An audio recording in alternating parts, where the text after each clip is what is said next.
നമസ്കാരം. റൂത്ത് ന്യൂസിലേക്ക് സ്വാഗതം. ആശുപത്രിയിൽ നിന്നും ചികിത്സ കഴിഞ്ഞ് വീട്ടിലേക്ക് മടങ്ങിയ യുവാവിനെ കൊലപ്പെടുത്താൻ ശ്രമിച്ച സംഭവത്തിൽ 5 പേർ അറസ്റ്റിൽ. പരവൂർ നെടുങ്ങോലം പുന്നമുക്കിൽ ചരിവിള വീട്ടിൽ 31 വയസ്സുള്ള ഷിജു, പുന്നമുക്കിൽ വിപിൻ വിലാസത്തിൽ 33 വയസ്സുള്ള സരുൺ എന്ന് വിളിക്കുന്ന വിപിൻ, ഒഴുകുപാറ ചരിവിള വീട്ടിൽ 41 വയസ്സുള്ള രാജീവ്, ഒഴുകുപാറ അനുഗ്രഹയിൽ 41 വയസ്സുള്ള അനൂപ്, പുന്നമുക്ക് കുന്നംപുറത്ത് വീട്ടിൽ 46 വയസ്സുള്ള ബിനു എന്നിവരെയാണ് പരവൂർ പോലീസ് അറസ്റ്റ് ചെയ്തത്. പരവൂരിൽ കഴിഞ്ഞ 14-ാം തീയതി വൈകിട്ട് 4 മണിയോടെയായിരുന്നു സംഭവം. നെടുങ്ങോലം പുന്നമുക്ക് സ്വദേശി 46 വയസ്സുള്ള ജെയിംസിനെയാണ് 5-അംഗ സംഘം ആക്രമിച്ചത്.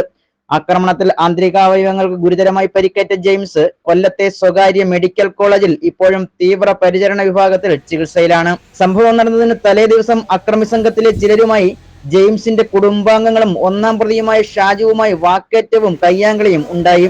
വിവരമറിഞ്ഞ പരവൂർ പോലീസ് സ്ഥലത്തെത്തി ഇരുകൂട്ടരെയും പോലീസ് സ്റ്റേഷനിൽ എത്തിച്ച് സന്ധി സംഭാഷണം നടത്തി യാതൊരു പ്രശ്നവും ഉണ്ടാക്കില്ലെന്ന് എഴുതി വെപ്പിച്ച് പറഞ്ഞയക്കുകയായിരുന്നു. എന്നാൽ തൊട്ടടുത്ത ദിവസം സുഹൃത്തിനൊപ്പം നെടുങ്ങോലം രാമറാവു ആശുപത്രിയിൽ ചികിത്സ കഴിഞ്ഞ് ഓട്ടോറിക്ഷയിൽ വീട്ടിലേക്ക് പോകുന്നതിനിടയിൽ ഓട്ടോ തടഞ്ഞു നിർത്തി ജെയിംസിനെ വലിച്ചു താഴെയിട്ട് അതിക്രൂരമായി മർദ്ദിക്കുകയായിരുന്നു. ജെയിംസിനൊപ്പം ഉണ്ടായിരുന്നയാളെ അക്രമികൾ വിരട്ടി ഓടിച്ചു. സംഭവ സ്ഥലത്ത് നിന്നും ജെയിംസിനെ വലിച്ചിഴച്ചു കൊണ്ടുപോയി 1-ാം പ്രതിയുടെ വീട്ടുമുറ്റത്ത് കൊണ്ടിട്ട് വയറ്റിലും നെഞ്ചിലും ചവിട്ടി കൊലപ്പെടുത്താൻ ശ്രമിക്കുന്നത് കണ്ട അയൽവാസിയായ സ്ത്രീ പരവൂർ പോലീസിൽ വിവരമറിയിച്ചതിനെ തുടർന്ന് പോലീസ് എത്തിയാണ് അബോധാവസ്ഥയിൽ കിടന്ന ജെയിംസിനെ ആശുപത്രിയിൽ എത്തിച്ചത്.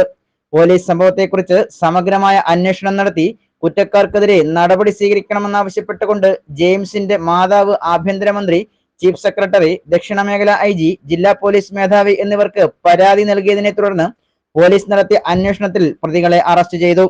കോടതിയിൽ ഹാജരാക്കിയ 5-അംഗ സംഘത്തെ റിമാൻഡ് ചെയ്തു. പരവൂർ CI പ്രവീൺ JS, SI-മാരായ സന്ദീപ്, സജിലാൽ, പ്രദീപ്, വിജയകുമാർ, CPO-മാരായ അനൂപ് കൃഷ്ണൻ, അജേഷ്, രഞ്ജിത്ത് എന്നിവരടങ്ങുന്ന സംഘമാണ് പ്രതികളെ അറസ്റ്റ് ചെയ്തത്. News desk Ruth news.